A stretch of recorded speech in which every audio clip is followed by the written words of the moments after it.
పామర కుల మత వివక్ష లేకుండా అందరూ ఆశ్రయించేది ఆరాధించేది ఎవరిని అంటే అమ్మరూపంగా పరదేవతని ఆరాధన చేస్తారు.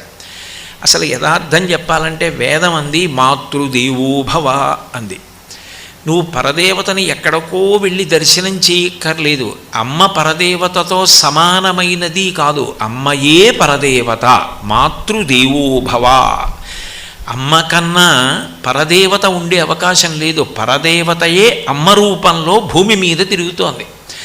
జగద్గురువులైనటువంటి శంకర భగవత్పాదులంతటి వారు మాతృకా పంచకం చేస్తూ అమ్మ రూపంలో పరదేవత ఉంది కాబట్టి ఈ సృష్టి నడుస్తోంది. బిడ్డ పుట్టగానే తండ్రి ఇన్ని కోట్లకు పడగలెత్తిన వాడైనా పోషించలేడు.